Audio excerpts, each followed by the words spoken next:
I live in a small village called Milam in Norfolk. It's a nice, quiet place, but it doesn't have much going for it. Honestly, I like it this way. I never grow tired of the scenic, countryside beauty, unblemished by the modern world. Milam is the kind of place where everyone knows everyone. A one-pub town, as they say. The area doesn't attract too many tourists, which, again, is fine by me. If there's one thing I can't stand, it's the thought of us trying to cater to strangers. No, I'm not xenophobic. If you want to visit Milam, I'll gladly open my home to you. Hell, I'll even buy you a drink and spend the evening sharing stories. What I don't want are droves of tourists flooding the area, and the village trying to remodel itself and build new establishments to accommodate. I live here because it's quiet. If I wanted to navigate through clusters of tourists taking selfies, I'd move to London. But I digress. Milam is and always will be my home, but there's one thing about it that disturbs me. One thing you won't find in the papers or in those little United Kingdom tourist pamphlets. We have a history of people who've exhibited a rather strange set of behaviors. Aaron Cox. He was the latest victim of the affliction that has quietly plagued my village since the 1700s. No one knows exactly when it started, only that it's as much ingrained in our history as fibers are ingrained in a tapestry. It always starts the same way: chickens go missing, cows are found mutilated, and then someone breaks. This time, Aaron was the one who broke. I found him naked in my field one night, staring up at the sky and howling at the full moon. He had a wild look in his eyes. I dared not approach him, unsure of what to do. The village hadn't experienced this affliction since my parents' generation. I stood idly by and watched him from beyond an irrigation channel. Then, when the moon became masked behind a mass of clouds, he slowly walked away, as though nothing had happened. At the time, I had hoped it was nothing but drunken shenanigans, but I became more concerned the next day when I saw his wife Elizabeth, and asked if he'd gotten home all right. When I told her about the encounter, she grew more agitated. She dodged my questions, claimed he'd been out of town, and excused herself. Somehow, I had a feeling she knew more than she let on. That very same night, I heard the howling again. It echoed through the valley, giving the impression of multiple voices from different sources. Aaron was outside, staring up at the sky and waving his arms like a drowning man hailing a ship. He switched between mad laughter and eerie yowls, as though conversing with an unseen presence. I closed my shutters and tried to sleep, ignoring the ruckus outside. It only occurred to me in the morning to call his wife. When I finally did, she sounded flustered. She told me Aaron had come home that afternoon. Said he'd acted perfectly normal. They'd gone to bed together and, in bed, they remained until the morning. The hairs at the back of my neck stood. Was she lying to me, or was it the truth? If Aaron hadn't been in the field, then who had? That day, I asked around town if anyone had gone missing and if anyone had heard or seen the man in my field. No one had. The Williams had lost a few chickens, but they blamed foxes. They'd found a spot in the chicken wire fence where claws or fangs had cut through to allow entry. These things happened. With nothing to go on, I gave up my search and returned to my chores. As I lay my head on my pillow, I heard a commotion coming from my barn. My cows were screaming. Have you ever heard the noise they make when you take their calves away? It's a kind of panicked, higher pitch yowl you wouldn't ever hear in any other circumstance. Well, that was the sound they were making, only louder and more panicked. I threw on a robe, grabbed a flashlight, and ran out into my barn. One of my cows was sprawled out in the middle of the central aisle, her throat ripped open with a jagged, messy gash. She was still breathing, still trying to emit that scream, but her sounds were muffled and gurgled. I knelt down in front of her and gently caressed her head to try and ease her pain. I wished I owned a shotgun so I could have put her out of her misery. Then I heard the crackle of dry straw coming from her stall, and a pathetic little whimper. I twisted my head towards her pen and saw the outline of something curled up in the corner. I shone my light towards it. Aaron Cox twitched as the beam of light hit him. His eyes glowed like those of a cat in the night, but he was otherwise normal. There was no fur, no claws, and no fangs. Just a scrawny man in his birthday suit. He let out a howl and bolted out of the pen on all fours, disappearing into the night to do God only knows what. I could hear his howls in the distance as I tended to my cow.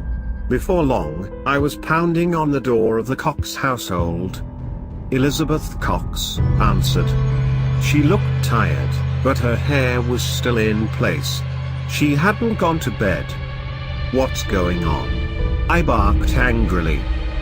She smiled nervously, shifting her weight from foot to foot. I don't know what you're talking about. Are you alright? Like hell you don't. Where's Aaron? Or are you going to pretend he's in your bed again? I asked. She stiffened and gripped the hem of her shirt. Aaron's fine. It's none of your business. I stomped my foot on the ground. He made it my business when he killed Betsy. Elizabeth winced. I'm so sorry. He hasn't been himself lately, she trailed off, lowering her gaze in shame. Was he even with you yesterday, or was that a lie? I asked. She didn't answer. Do you know what's going on with him? I pressed. She paused, looking uncomfortable. She moved aside and motioned for me to follow her into the living room. I did. It's the moon, she whispered. The moon? She nodded. He said he can hear it calling to him. I know it sounds mad. Please, I don't want him to get locked up. It'll pass. I'm sure it'll pass. He's just sick. Haven't your parents ever told you about this? It happens here sometimes. Her eyebrows came together.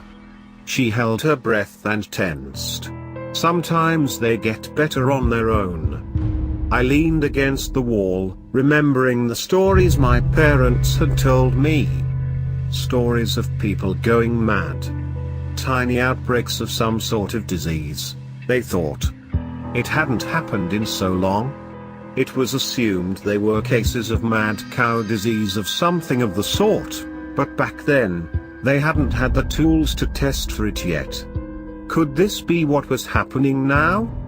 Aaron needs to get help, I told her. She shook her head. It'll pass, I promise. I don't want to risk him getting institutionalized. I promise, I'll keep him inside from now on. I relented. As long as he stayed away from my livestock, it didn't really matter to me what he did. Besides, I didn't want to be the one who had one of the village's beloved citizens sent to the loony bin.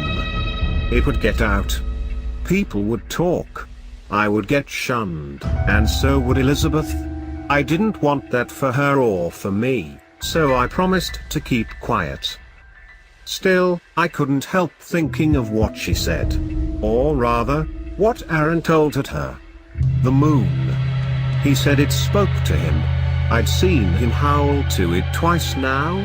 I'd seen him so completely entranced by it that he didn't notice my presence at all. I'm sure you've heard the term a lunatic before, right? Do you know the origins of the word? Lunatic comes from the Latin word luna, the moon. They used to think the moon caused mental illnesses. Something about its light keeping people awake at night. Making people lose their mind. clouds. And when you think about it, is it that impossible? If the moon is strong enough to influence the tides, just imagine what it can do to the human body. Think about it. We're comprised of around 70% water. Really, it's almost silly to think that the moon can't affect us. And in Milam, a little village so far from the bright city lights, the moon seems to glow twice as strong. What I'm trying to say is that, when I woke up early this morning with blood and chicken feathers caked on my lips. When I felt how sore my throat was. When I saw the moon shining through the clouds and felt the distant, magnetic hum it emitted. I understood. It's beautiful. The curve of it, the deep craters that scar its silver surface. They leave me with this feeling of admiration welling inside of me. They leave me with a desire, no, a need, to go outside and greet it. It shines so bright. It's so beautiful. I understand now. There's nothing wrong with getting a little moonstruck.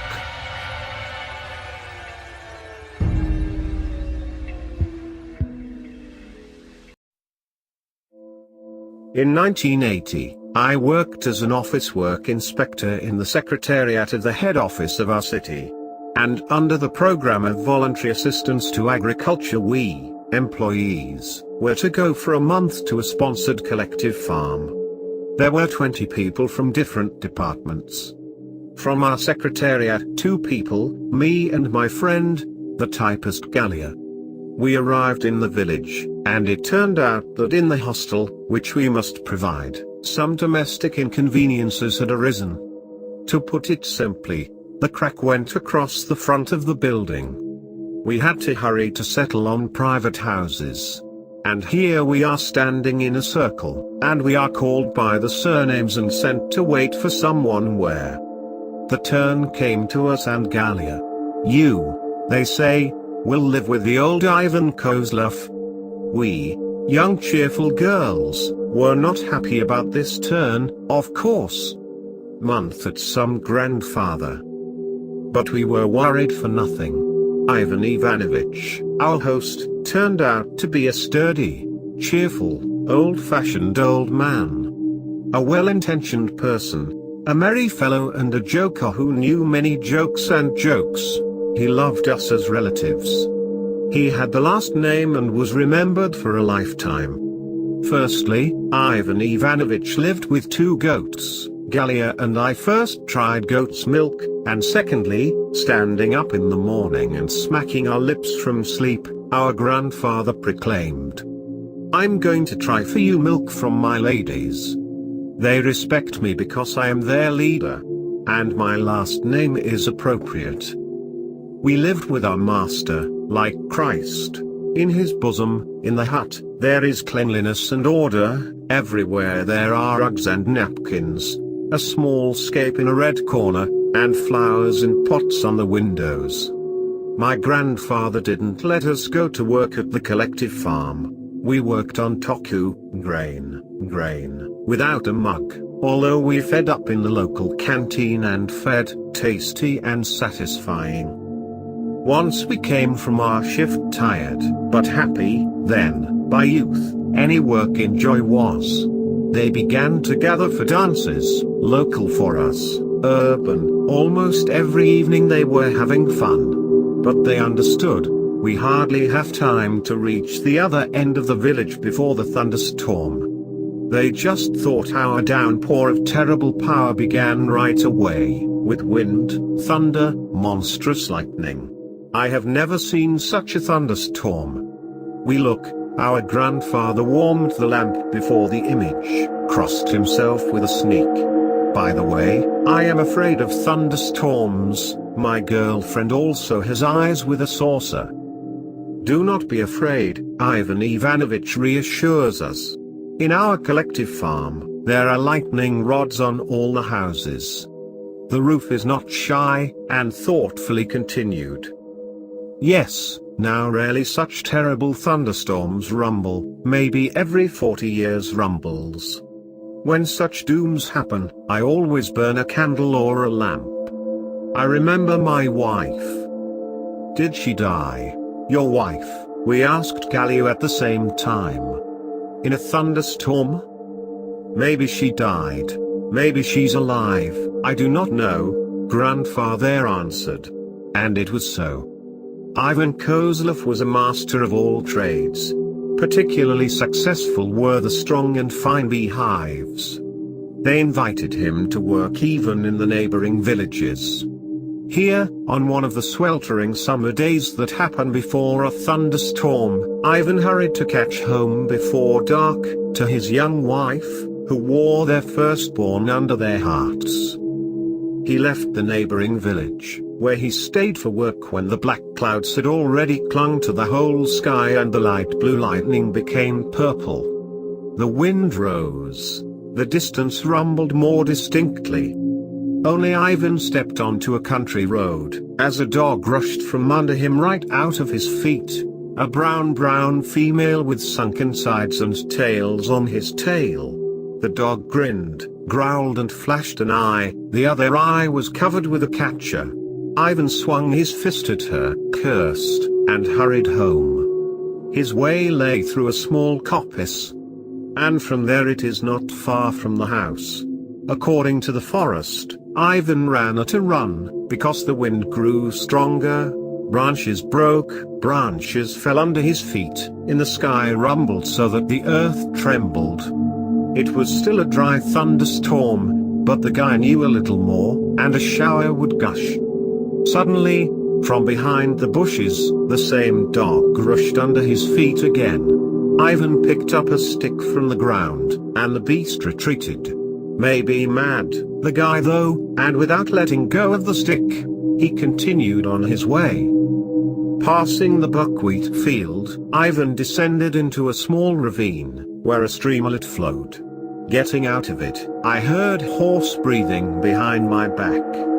He turned around, and behind him, at arm's length, stood the old dog. Swinging a stick, Ivan only wanted to frighten the animal, but he hit the dog on the nose, and she fell head over heels into the stream.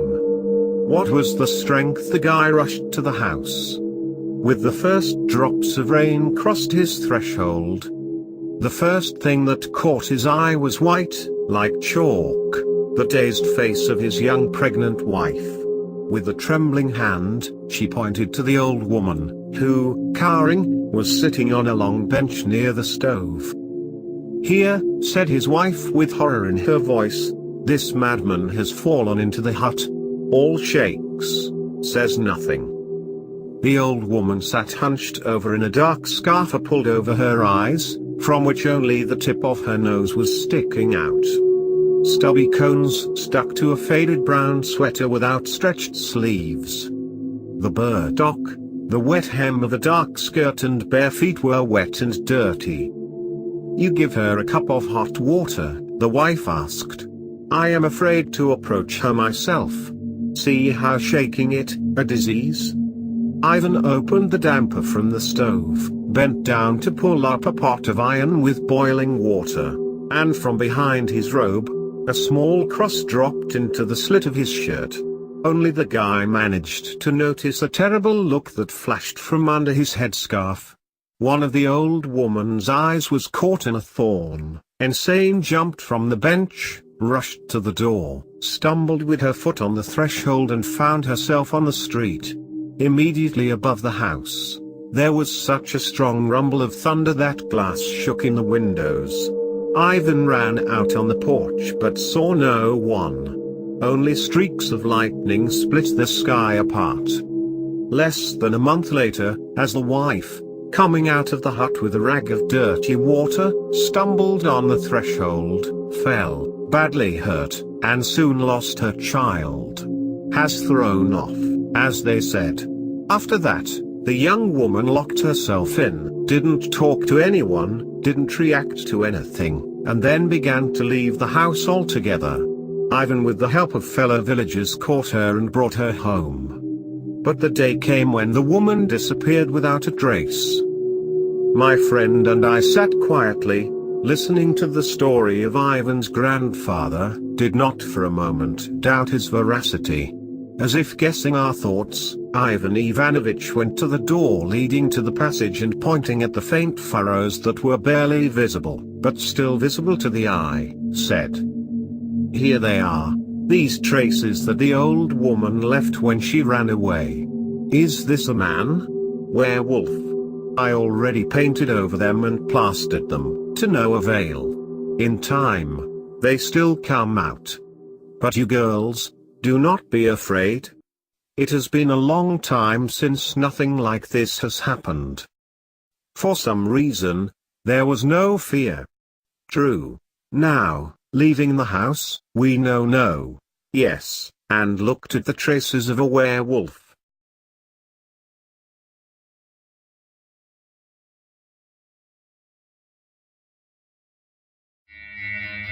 There is a place in the backwoods of the high country where there aren't any towns or villages. It's too remote for all but the most rugged of settlers. For those who dare to venture into the dense wilderness of the frontier, they practice caution and security. No one hunts in the forest alone. It's not a very desirable location to be stranded in after the sun goes down. All of the locals know it. There's all manner of enchanted spirits and wild beasts haunting those woods after nightfall, and not all them are benevolent. The mysterious wolves which roam the forest and howl at the moon are said to traverse completely upright on their hind legs. From the distance, they supposedly bear a remarkable resemblance and the erect posture of human beings. Many hunters swear to have witnessed seeing those unnatural creatures lurking about. They are said to surround their prey in highly organized hunting packs, just like ordinary wolves. The primary difference being that they track and trap their prey from a 7-foot-tall, standing vantage point.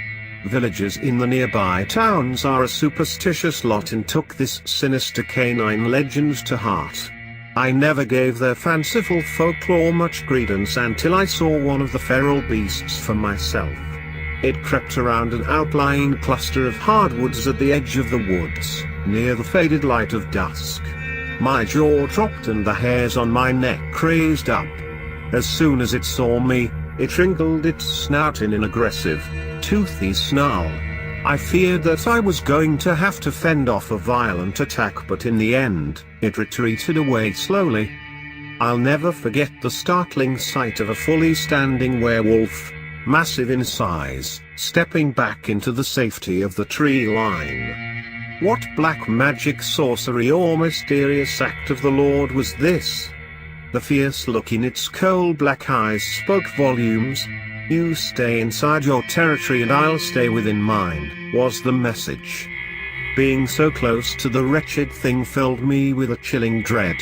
Could I really trust that it and its brethren would hold true to the unspoken truce?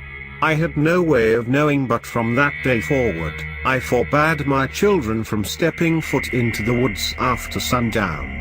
Even the most obedient children are apt to misunderstand or not take parental warnings seriously.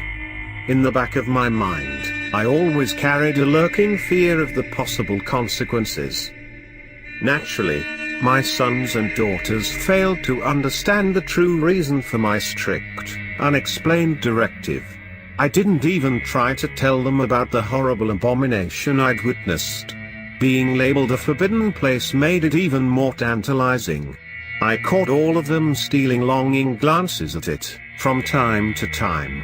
The devilish mystique of an unfamiliar territory was slowly seducing them. Each day the temptation wore down their resistance a little bit more. The greater the opposition I raised to the damned labyrinth of beckoning trees, the heavier their curiosity bore upon them. All too soon, the situation I dreaded came true. I awoke to find that my eldest two children couldn't resist the allure of the woods any longer. They had crept outside to explore it, apparently. Their beds were vacant, the candle box was missing, and the hen eggs were still uncollected from their chicken coop chores. Calling out their names at the edge of their woods proved futile. They had too much of a head start wandering the dense highlands. I gathered up my rifle and gunpowder pack for the unpleasant task ahead. An occasional drip of congealed wax upon fallen leaves confirmed their path. I was relieved to feel that it was still a bit warm to the touch. That was a sign they weren't too far ahead. By mid-morning, I had picked up and lost their trail several times. Other things were active along the well-worn deer path. The disturbed leaves and brush I found wasn't proof of their presence any longer. They would have blown out the melting candle with the full rise of the sun. From there, their wax trail went cold. I yelled and shouted their names until I was hoarse. Only a mocking echo bouncing off the nearby canyons answered me back. I considered doubling back to the last confirmed evidence of their trek, but an unknown force inside me kept pushing onward. In the blackest heart of the highlands, only wisps of sunlight can trickle down to the leaf-strewn floor below. I was deeper in the forest than I'd ever been into the densely wooded canopy. Suddenly, I felt a significant presence nearby. A dark entity was watching.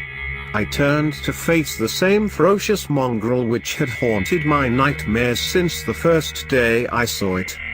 This time the standing alpha leader of the pack wasn't alone. I was surrounded by a half-dozen other attack-ready wolves.